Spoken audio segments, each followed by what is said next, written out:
नमस्कार, मैं श्वेता और आप देख रहे हैं सरल भारत। आज के हमारे खास कार्यक्रम में हमारे साथ जुड़ी है बेहद ही खास अतिथि जिनका नाम है गीता कोरा जी, जो कि झारखंड के सिंहभूम से कांग्रेस सांसद है। गीता कोरा मैम, आपका सरल भारत पर बहुत बहुत स्वागत है। धन्यवाद श्वेता। जी, चर्चा की शुरुआत करने के साथ ही मैं सबसे पहले इसी विषय पर बात करना चाहूंगी कि राजनीति में महिलाओं की भूमिका किस प्रकार से है। तो जैसा कि आपका भी जो पॉलिटिकल बैकग्राउंड था, कुछ खास नहीं था शुरुआत में, लेकिन फिर भी साधारण परिवार से आने के बावजूद भी राजनीति में बेहद अच्छे तरीके से आपने कमान संभाला। तो यह कैसे संभव हुआ, मैं जानना चाहूंगी। राजनीति का जो आपके जीवन में नया चैप्टर शुरू हुआ, इसकी शुरुआत कैसे हुई? देखिए, एक्चुअली अगर राजनीति को हम देखें तो राजनीति का सीधा अर्थ होता है सेवा भावना, लोगों की जन की सेवा करना। और मैं यही मानते आई हूँ कि मैं सेवा भावना से ही इस फील्ड में आई। मेरी शुरू से इच्छा थी कि मैं गरीबों की, जरूरतमंदों की मैं अपने स्तर से सेवा कर सकूं, लेकिन शायद किस्मत को कुछ और ही मंजूर था और मेरी शादी एक पॉलिटिकल फैमिली में हुई। मेरे हस्बैंड उस वक्त मंत्री थे, स्टेट मिनिस्टर थे, और उनसे शादी हुई। उसके बाद चीजें धीरे धीरे बदलनी शुरू हुई और 2009 में मुझे ये मौका मिला जगन्नाथपुर विधानसभा से लड़ने का, विधायक के रूप में। मैं लगातार 2 बार यहाँ से विधायक रही, 2009 और 2014 में जगन्नाथपुर विधानसभा से। उसके बाद मुझे 2019 में मुझे संसदीय चुनाव लड़ने का मौका मिला, तो मैंने इसमें जीत हासिल की और इस तरह से मैं इस क्षेत्र की सांसद हूँ अभी। जी, आपने अभी राजनीति में बहुत अच्छे अनुभव आपके हो चुके हैं। तो मैं जानना चाहूँगी मैम, आपके अनुसार आपके जो अनुभव अभी तक के रहे हैं, उसमें राजनीति में आपने क्या गोल्डन साइड को देखा है और क्या डार्केस्ट साइड को आपने अपने जीवन में देखा है? मैं डार्केस्ट साइड तो ज्यादा मैं नहीं कहूंगी, क्योंकि राजनीति है, इसमें कई उतार चढ़ाव होते हैं। ये आपके काम पर निर्भर करता है कि आप किस तरीके से काम कर रहे हैं, कितना आप सर्विस दे पा रहे हैं पब्लिक को, उस पर निर्भर करता है आपके डार्क साइड या गुड साइड जिसे आप कह सकते हैं। तो हमने लगातार प्रयास किया है जनता के लिए, तो मुझे इसमें सफलता ही मिली है। जितना भी मुझे अवसर मिला, मौका मिला, चाहे वो विधानसभा में बात रखने का हो या इस क्षेत्र में काम कराने का हो, या अभी लोकसभा में हूँ तो लोकसभा में भी कई अवसर मिले अपने इस क्षेत्र के लिए काम करने का। तो मैं ये नहीं कह सकती कि राजनीति में मैंने कोई डार्क साइड देखा है। अ, हाँ, हम लोगों ने पॉजिटिवली लोगों के लिए काम किया, तो कहीं ना कहीं जनता की दुआएं हैं साथ में, तो हम लोग लगातार काम कर ही रहे हैं। जी, मैम, झारखंड की बात करें तो इसमें अगर क्राइम रेट हम देखते हैं तो प्रत्येक लाख व्यक्ति पर जो अनुपात है 4.3 का है। तो इस अनुपात को देखते हुए हम कहते हैं कि इसमें क्राइम रेट अभी बहुत ही ज्यादा है। तो क्या आपको क्या लगता है, क्या कुछ कारण रहे हैं? और इसी में अगर हम जोड़ते हैं मॉब लिंचिंग को, तो इस पे भी आपने पिछले वर्ष भी अपना बयान दिया था और काफी गंभीरता से इस बात को लिया था। तो क्या कुछ कारण रहे इस पर, और आप अभी किस प्रकार से इस विषय पर काम कर रही है? देखिए, आपके 2 सवाल हैं इस पर। एक तो क्राइम को लेकर और दूसरा मॉब लिंचिंग। मॉब लिंचिंग बिल्कुल अलग चीज है, वो आप भी जान रही हैं।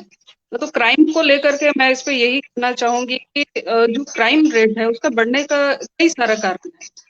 क्योंकि लोगों के पास में इकोनॉमिकल पावर नहीं है, लोगों के पास में एजुकेशन की कमी है, और इन सब चीजों को मिला करके अगर हम देखें, कहीं ना कहीं लोगों के पास में काम नहीं होने के वजह से या एजुकेशन प्रॉपर नहीं होने के वजह से ये सारी घटनाएं घटती हैं, और इससे क्राइम की शक्ल में लोग लेके जाते हैं। क्योंकि मैं जिस क्षेत्र से हूँ, मैं जिस क्षेत्र का प्रतिनिधित्व करती हूँ, उसमें 80% जो है ग्रामीण इलाका है, और यहाँ इस तरह के क्राइम कम होते हैं। मैं ये नहीं कहूंगी कि बिल्कुल नहीं होते, बिल्कुल अलग तरह के चीजें होती हैं ग्रामीण इलाकों में। और इसका भी कहीं ना कहीं यही कारण है, एजुकेशन और लोगों के हाथ में रोजगार का अभाव होना। और जहां तक मॉब लिंचिंग की बात है, तो ये मॉब लिंचिंग को मैं यही कहूंगी कि इस तरह की चीजें बिल्कुल नहीं होनी चाहिए, क्योंकि आज हम 21वीं सदी में रहते हैं। और ऐसे स्थिति में अगर हम आज भी पुराने आदम जमाने की ओर चले जाए तो ये बिल्कुल गलत है। इस तरह की चीजें रुकनी चाहिए और ये नहीं होना चाहिए। सबको अपने तरीके से जीने की आजादी है, रहने की आजादी है, और यही चीजें जो है भारत को सुंदर बनाती है। जी मैम, आपने जिस प्रकार अभी बताया तो उसमें आपने रोजगार की बात की चर्चा की। तो यदि झारखंड की बात करते हैं तो प्रकृति का कहते हैं पूर्ण आशीर्वाद मिला है झारखंड को, लेकिन फिर भी उस हिसाब से चीजें नहीं हो पा रही है। जिस तरह से रोजगार जनरेट होने चाहिए थे उस अनुसार से नहीं हो पा रहे। तो इस पर आप क्या कहेंगी मैम? क्या विफलताएं सरकार की तरफ से है और जनता की क्या भागीदारी होनी चाहिए इस पर? देखिए, मैं जिस क्षेत्र का प्रतिनिधित्व करती हूँ इसमें दोनों है, माइंस भी है और फैक्ट्री भी है। तो माइनिंग पिछले कई वर्षों से, ये 7-8 वर्षों से ये बंद है, और हम लोगों ने लगातार सरकार को ध्यान आकृष्ट कराया है कि माइनिंग खुलनी चाहिए। एक समय में इस क्षेत्र में 20-21 माइंस चलती थी, गवर्नमेंट, सेमी गवर्नमेंट, गवर्नमेंट और प्राइवेट सेक्टर्स को लेकर के, लेकिन आज पूरी तरह से बंद है, जिसमें सरकार की 4 यूनिट्स चल रही हैं और एक प्राइवेट की चल रही है। इसी तरह जो मेरा सरायकेला क्षेत्र है, वहां पर फैक्ट्रीज है, छोटे बड़े स्मॉल स्केल इंडस्ट्री, जो एशिया का सबसे बड़ा स्मॉल स्केल इंडस्ट्री इसी क्षेत्र में है। लेकिन आज जो है सरकार की उदासीनता की वजह से आज ये भी बंदी के कगार पर है। और इसका कहीं ना कहीं एक कारण जीएसटी भी है। जीएसटी को सरल नहीं करने की वजह से ये स्मॉल स्केल इंडस्ट्रीज खत्म होने की स्थिति में है। तो इसमें सरकार को वृहद पैमाने पर सोचने विचारने की जरूरत है कि एक इंडस्ट्री से कई परिवार चलते हैं। सिर्फ एक व्यक्ति को आप रोजगार नहीं देते, परिवार को आप देखते हैं, पूरे परिवार उससे आश्रित है। तो इसलिए इन माइंसों को खुलना चाहिए और फैक्ट्रीज को भी खुलने चाहिए, ताकि ज्यादा से ज्यादा लोग काम कर सके। आपने इस लॉकडाउन में देखा होगा कि यहाँ से कई लोग बाहर पलायन कर गए, बाहर काम करने के लिए चले गए मजदूर। तो ये भी एक बहुत बड़ा कारण है कि आप अपने ही घर में काम नहीं मिलता। वही अगर हम दूसरे स्टेट्स पर देखें, नजर डालें, तो बहुत सारे ऐसे स्टेट है जो अपने को डेवलप कर रहे हैं। चाहे साउथ में कई सारे काम एक साथ हो रहे हैं, उसके लिए उन्हें मजदूर बाहर से चाहिए, तो हमारे मजदूर वहां जाकर के काम करें। तो जब हम यहाँ पर हमारे सारा संसाधन होते हुए भी हम उन चीजों को डेवलप क्यों नहीं कर पा रहे?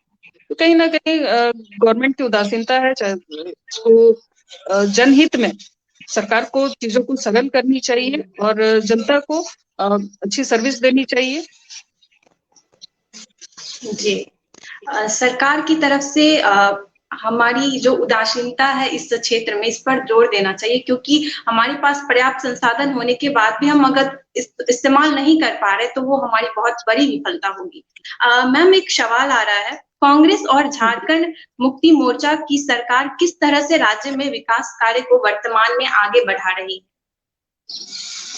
देखिए, जब से सरकार का गठन हुआ है, ये 2019 दिसंबर से गठन हुआ है, और लगातार हम लोग देख रहे हैं कि सरकार को काम करने का मौका नहीं मिला है। लेकिन उसके बावजूद सीमित संसाधन में, सीमित समय में सरकार ने, गठबंधन की सरकार ने कई महत्वपूर्ण कार्य किए हैं। चाहे वो रोजगार को लेकर के हो या इंफ्रास्ट्रक्चर डेवलपमेंट को लेकर के हो। और फिलहाल क्योंकि ये कोविड का समय चल रहा है, लगातार 2020 से हम लोग देख रहे हैं, तो इस विपरीत परिस्थिति में भी सरकार ने कई महत्वपूर्ण कार्य किए हैं। लोगों तक स्वास्थ्य सुविधाएं पहुंचानी हो, या लोगों को अनाज देना हो, या इस तरह के कई अच्छे काम सरकार ने किए हैं। दोनों मिलकर के काम कर रहे हैं। माननीय मुख्यमंत्री हेमंत सोरेन जी और हमारे अध्यक्ष और वित्त मंत्री डॉक्टर रामेश्वर उरांव जी दोनों मिलकर के बेहतर कार्य करने की कोशिश कर रहे हैं। लेकिन कहीं ना कहीं मैं फिर कहूंगी कि केंद्र का ज्यादा सहयोग नहीं मिलने की वजह से आज सरकार को उसकी कीमत चुकानी पड़ रही है। और सिर्फ सरकार नहीं, बल्कि झारखंड की जनता भी इसकी कीमत चुका रही है। आज अगर हम फील्ड में देखें तो कई सारे काम ठप पड़े हुए हैं, सिर्फ सेंट्रल की उदासीनता की वजह से। मैं एक छोटा सा एक उदाहरण दूंगी, मनरेगा का फंड सेंट्रल ने रिलीज नहीं किया, इसके वजह से आज कई सारे काम हमारे इस क्षेत्र में रुके हुए हैं। मजदूरों को मजदूरी नहीं मिली है, पिछले 5-6 महीने से उनको मजदूरी नहीं मिली।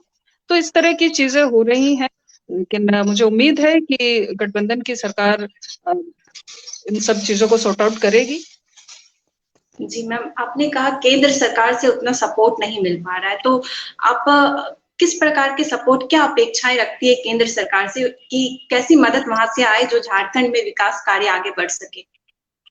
देखिए, हम लोग तो लगातार हमारी सरकार ने उनसे कहा है कि जो बकाया मेरा जीएसटी का पैसा वो अब दे दूं, और कई सारे चीज, या चाहे वो रोड हो या फिर अनाज हो या और भी कई सारी चीजें हैं जिस पर सेंट्रल को करना है स्टेट को, लेकिन सेंट्रल भेदभाव करती है क्योंकि ये उनके यहाँ उनकी सरकार नहीं है। लेकिन जनता तो है, जनता इस देश की है, ये किसी राज्य की नहीं है बल्कि इस देश की जनता है। तो आपको सभी को एक साथ लेके चलना होगा, एक आंख में काजल एक में सुरमा लगा के चला नहीं जा सकता है। जी, आपने कहा यहाँ पर केंद्र की सरकार अभी नहीं है, इसलिए उतना ध्यान नहीं दिया जा रहा है। तो झारखंड में आप एकमात्र कांग्रेस सांसद है, तो आपके ऊपर क्या अलग से जिम्मेदारियां है और आपको किस प्रकार के कठिनाइयों का सामना करना पड़ रहा है? वाकई अलग सा प्रेशर होता होगा, तो आप उस विषय पर बताएं। देखिए, कोई प्रेशर नहीं है। हम लोग शुरू से काम करने वाले लोग हैं, फील्ड में रह करके जनता के बीच में रहकर हम लोग काम करने वाले हैं, और इसलिए हमें मालूम है कि जनता की क्या तकलीफें हैं, जनता को क्या चाहिए, पब्लिक को आम रोजमर्रा की जिंदगी में उन्हें क्या चाहिए। तो हम लोग उन चीजों के लिए संघर्ष करते रहे हैं। चाहे अभी जो यस तूफान आया, इसको लेकर के सरकार को आगाह करना, सरकार को बताना। हमने अभी कुछ दिन पहले ही, अभी हाल में ही हमने मुख्यमंत्री से मिलकर इस क्षेत्र की समस्या को रखा। यहाँ जो घर टूट गए हैं या पुल पुलिया टूट गए हैं, इस तरह की चीजें हम लोग रखते हैं। या फिर सेंट्रल में भी जब भी मौका मिलता है, क्योंकि अभी कोविड की वजह से कई दिनों से जाने का मौका नहीं मिला, लेकिन जब भी जाऊंगी तो मैं वहां भी इन बातों को रखूंगी कि जनता के लिए काम करे। और मुझे काम करने में कहीं कोई दिक्कत नहीं है, क्योंकि मुझे फैमिली का भी भरपूर सपोर्ट है और पब्लिक का भी समर्थन, आशीर्वाद है। हमारे केडर का भी बहुत हमें सहयोग मिलता है, तो इसलिए मुझे काम करने में कहीं कोई परेशानी नहीं है। जी, आपकी बातें सुनकर और आपकी ऊर्जा को देख करके ये बिल्कुल अच्छे से कहा जा सकता है कि महिला सशक्तिकरण का एक बेहतरीन उदाहरण है, और हमारे दर्शक भी यही कह रहे हैं कि आपसे बहुत इंस्पायर है और महिला सशक्तिकरण का आप बहुत ही बढ़िया एग्जाम्पल है। हमारे दर्शक है पीयूष परमार जी, वो कह रहे हैं झारखंड की जनता को बहुत सारी आशाएं थी, पर वह राज्य बनने के बाद पूरी नहीं हो पाई। क्या सोरेन सरकार आशाओं को पूर्ण कर पाएंगी? बिल्कुल पूर्ण करेंगी, उनका प्रयास भी है, क्योंकि ये झारखंड बना ही इसलिए है कि यहाँ के लोगों का सही रूप से विकास हो, जमीनी स्तर पर विकास हो, यहाँ के आदिवासी मूलवासी जो यहाँ वर्षों से रह रहे हैं उनका विकास हो। और निश्चित रूप से अभी सरकार का जो कार्य हम लोग देख रहे हैं वो धीरे धीरे अपना कार्य कर रही है, लेकिन कहते हैं ना कि पूर्व की जो सरकारें थी उनके कई सारे डिसीजंस यहाँ के जनता के विरुद्ध थे, तो उसको कहीं ना कहीं चीजों को थोड़ा सा सुधारने में या संभलने में थोड़ा सा वक्त लगेगा। क्योंकि मैं बार बार कह रही हूँ कि कोविड का मैं कोई ये बहाना नहीं बना रही हूँ, उसे कवच नहीं बना रही, लेकिन जो फैक्ट्स है उसे हमें समझना होगा। और मैं फिर एक बार माननीय मुख्यमंत्री और गठबंधन की सरकार को बहुत धन्यवाद करती हूँ कि इतनी विपरीत परिस्थितियों में भी सरकार लगातार काम कर रही है। और मैं जनता से भी यही कहूंगी कि सरकार को सपोर्ट करे, सरकार तक अपनी बात जरूर पहुंचाए और निश्चित रूप से काम होगा।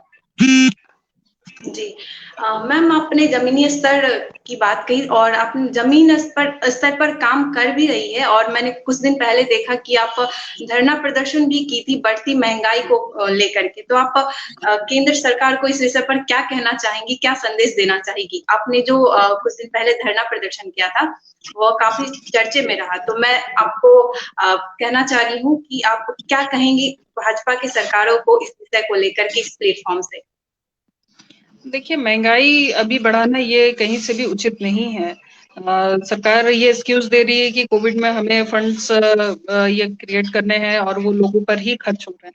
लेकिन आप ये तो वही बात हो गई कि भाई आदमी, आप इंसान का खून निकाल रहे हो, उनको चूस रहे हो और उन्हीं को आप बोलोगे नहीं हम आपको ही फिर सर्व करेंगे, तो ये गलत बात है। पेट्रोल डीजल के दाम लगातार अब डबल डिजिट्स के हो गए हैं, और मैं खाने का तेल भी अब डबल डिजिट हो गए हैं, ट्रिपल डिजिट हो गए हैं।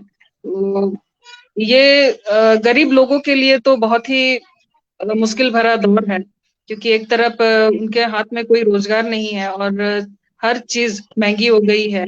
किसान इस वक्त, क्योंकि खेती का समय है और ऐसे समय में पेट्रोल डीजल का दाम बढ़ना कहीं ना कहीं खेती किसान के लिए एक बहुत बड़ी मुसीबत बन करके आई है।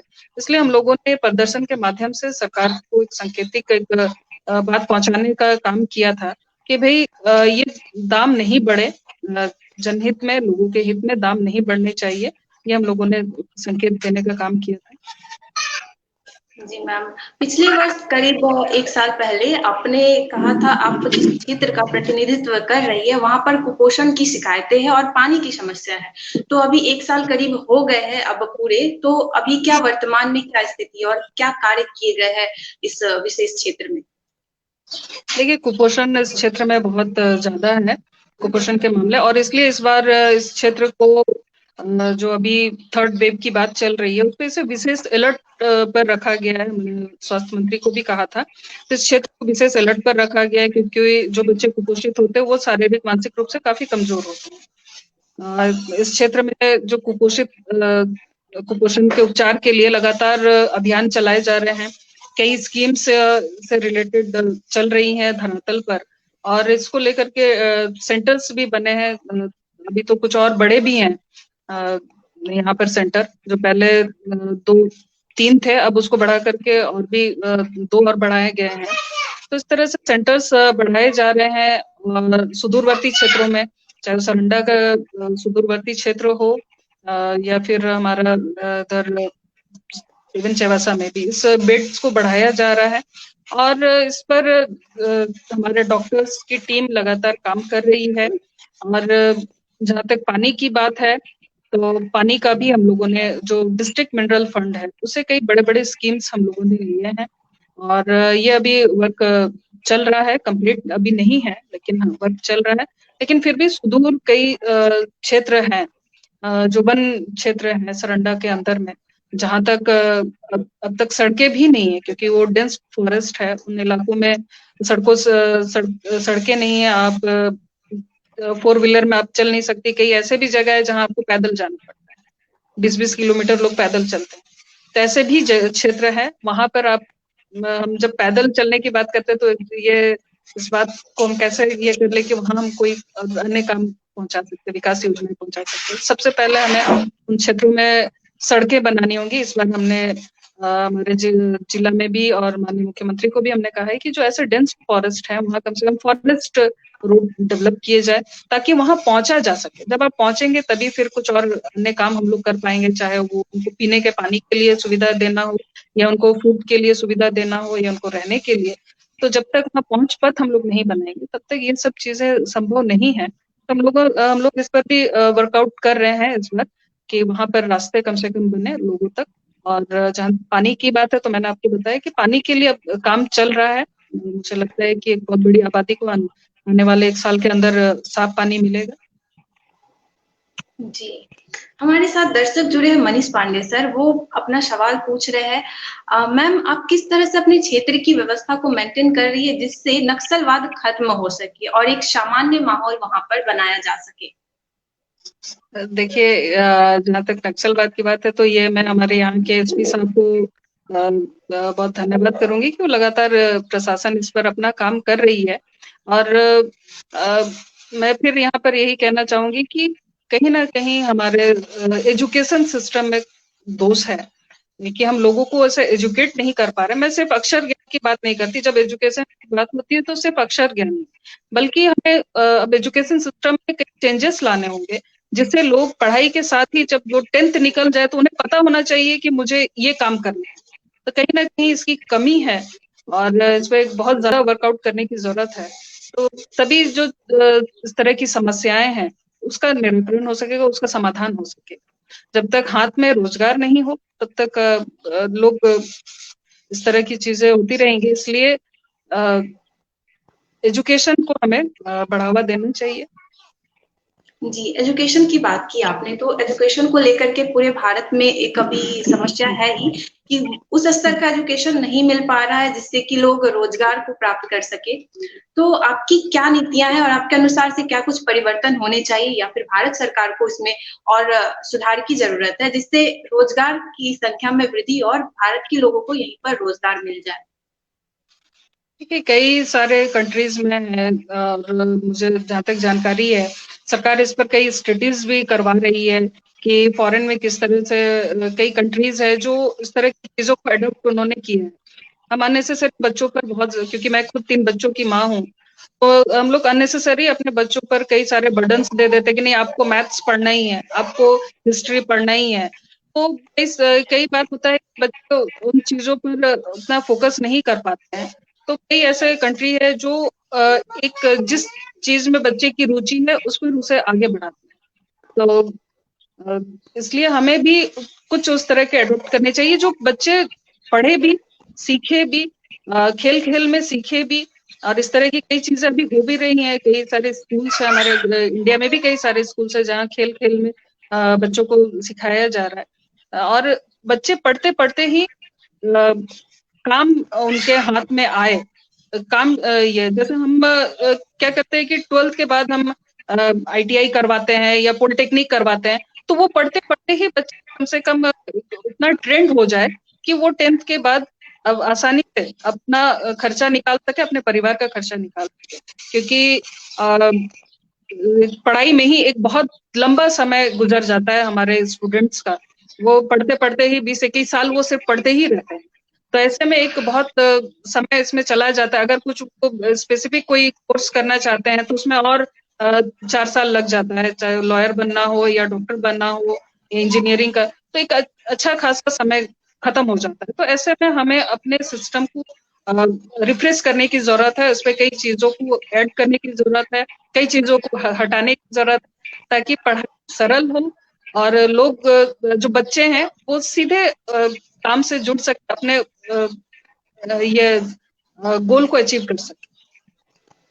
जी मैम, जैसे कि आपने बताया भारत सरकार की बहुत सारी योजनाएं भी है लेकर के, लेकिन एक सबसे बड़ा फेलियर ये सामने आ जाता है कि कई योजनाएं रहती है लेकिन लोगों तक उसका लाभ ही नहीं पहुंच पाता। तो आप अपने क्षेत्र में किस प्रकार से कार्य कर रही है जो सरकार की योजनाएं हैं उसको लागू करने के लिए और ज्यादा से ज्यादा लोगों तक उसका लाभ पहुंच सके, इसके लिए आपकी क्या नीतियां हैं और आप किस प्रकार से काम कर रही है?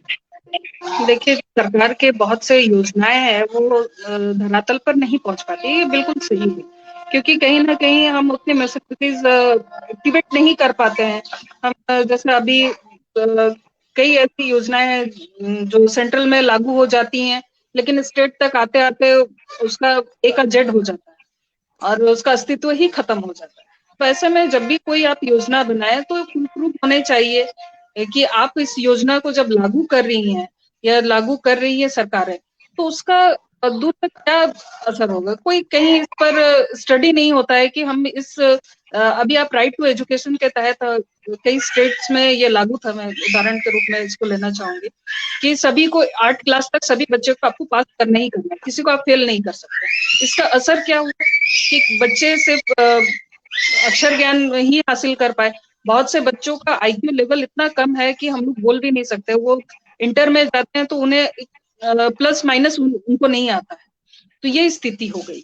तो ऐसे में ऐसे जो ये नीतियां हम लागू करते हैं तो उसका स्टडी होना चाहिए कि ये अगर हम ग्रामीण क्षेत्रों में या सुदूरवर्ती क्षेत्रों में जब हम इसे भेजें तो इसका क्या असर होगा। तो ये कहीं ना कहीं विफलता है सरकार की और इसका खामियाजा सीधे सीधे जनता को भुगतना पड़ता है, क्योंकि वो उस योजना के लिए जनता से ही पैसे भी लेते हैं टैक्स के रूप में। तो ये एक तरह से बर्बादी है। तो इसलिए मैं यही कहना चाहूंगी कि सरकार कोई भी योजना लागू करे वो जनहित में करती है तो उसका स्टडी करके कितने इसका लाभ हो पाएगा लोगों को, ये स्टडी होना चाहिए। और जहाँ तक हम लोग एक जनप्रतिनिधि के रूप में हमें जो भी योजनाओं की जानकारी मिलती है तो निश्चित रूप से हम कोशिश करते हैं कि वो पब्लिक तक सही रूप में पहुंचे। हम लोग अपने जो फील्ड वर्क होता है या फील्ड में जब जाते हैं तो पब्लिक को बताते हैं कि ये योजनाएं हैं और इसका आप लोग बेनिफिट लीजिए, लाभ लीजिए। जी, हमारे दर्शक है एक आपके इसी कथन पे कह रहे हैं मैम, आपके जवाब और आपकी शालीनता और आपके धैर्य से पता चलता है कि आप जमीन से जुड़कर जनता के साथ चल रही है। महिला शक्ति का बेहतर उदाहरण आपसे ज्यादा कहीं नहीं मिल सकता। ये हमारे दर्शक के कमेंट है आपके लिए। चलिए, धन्यवाद उनको, बहुत धन्यवाद। मैम एक सवाल है, क्या भाजपा को हराने में यूपीए सफल होगा और तीसरे मोर्चे पर आपकी क्या राय, आपका क्या कहना है इस पर, हमारे दर्शक में सवाल कर रहे हैं। देखिए, अब तीसरे मोर्चे के लिए तो मैं ज्यादा कुछ नहीं कहूंगी, क्योंकि अब ये चीजें भविष्य के गर्भ में है और उस पर अभी मैं कमेंट करना ये कहीं उचित नहीं है। ऐसे समय आने पर हम लोग इस पर चर्चा करेंगे। जी बिल्कुल। हमारे दर्शक है लगातार जुड़ रहे हैं और सब आप के लिए कह रहे हैं मैम, देश आप पर गर्व करता है और आपसे हमारे जो दर्शक है बहुत ही ज्यादा इंस्पायर है। तो मैं चाहूंगी कि आप जो लड़कियां हैं, जैसे आप महिला सशक्तिकरण के रूप में बहुत ही बढ़िया उदाहरण बन के सामने आ रही है, तो जो लड़कियां जो राजनीति में कदम रखना चाहती है लेकिन कई कारणों से डर रही है या फिर बहुत सारी परेशानियां होती है, उनसे अगर डर रही है तो आप उनको क्या कहना चाहेंगे? उनके शुरुआती स्टेप्स क्या होने चाहिए और किस प्रकार से अपने क्षेत्र में आगे बढ़कर देश की सेवा करें राजनीति में आकर? देखिए, ये मुझे आपकी बात बहुत अच्छी लगी श्वेता जी कि आपने राजनीति को देश सेवा से जोड़ा है। आपको बहुत धन्यवाद। अन्यथा हम लोग क्योंकि जिस पब्लिक लाइफ में है वहाँ लोग इसे उतना ये से नहीं लेते हैं, लेकिन हाँ, राजनीति भी एक तरह से देश सेवा ही है। आप पब्लिक की सेवा करके कहीं ना कहीं आप देश की सेवा करें। पब्लिक की बात को पार्लियामेंट में रखना या फिर सांसद ये विधानसभा में रखना, ये भी एक तरह से पब्लिक की बात को सीधे ये में रख रही है, सरकार के पास रख रही है और सरकार उस पर काम कर रही है। तो इसमें महिलाओं की भागीदारी ज्यादा से ज्यादा हो, इसको लेकर के हम लोगों ने कहा भी है कि 33% जो है महिलाओं की भागीदारी होनी चाहिए और ये पंचायतों में लागू है। पंचायतों में आज महिलाएं 33% क्या 50% प्लस है। पंचायत जो मुखिया हो या इस तरह की जो पोस्ट है उस पर। लेकिन जो मेन स्ट्रीम है इसमें कहीं अभी भी महिलाओं की संख्या बहुत कम है। लेकिन इस बार पार्लियामेंट में ये एक अपने आप में इतिहास है, हमें भी इस इतिहास का एक हिस्सा बनने का मौका मिला है कि इस बार बहुत सारी महिलाओं की संख्या है, बहुत ज्यादा हम लोग हैं। लेकिन ये और हो सकती है क्योंकि महिलाएं थोड़ा हिचकती हैं राजनीति करने में और इसमें समाज को आगे बढ़ना चाहिए कि महिलाओं की भागीदारी सुनिश्चित हो। सिर्फ ये अनाउंस कर दे या बोल दे इससे ये संभव नहीं है। कहीं ना कहीं इसमें परिवार की साथ चाहिए, समाज का साथ चाहिए। और जिस दिन समाज में ये सोच बदलेगी कि महिलाएं भी राजनीति कर सकती हैं, हमारी बेटियां हमारी बहुएं राजनीति कर सकती हैं और राजनीति करके हमारे गांव का कायाकल्प कर सकती है, पंचायतों का कायाकल्प कर सकती हैं, तो निश्चित रूप से महिलाओं की संख्या बढ़ेगी, इसमें उनकी भागीदारी बढ़ेगी। जी मैम, अंत में मैं आपसे पूछना चाहूंगी, आप अपने क्षेत्र के लिए अभी तक जिस प्रकार से काम करती आई है, तो उसमें और आप क्या परिवर्तन आगे करना चाहती है या फिर क्या कुछ कमियां हैं जो आपको लगती है कि जल्द से जल्द उसको पहले ठीक करना जरूरी है? और सरकार से क्या मदद इसमें आपको चाहिए या फिर अन्य सांसद से जो क्षेत्र के है उससे क्या मदद चाहिए? आप इस पर बताएं।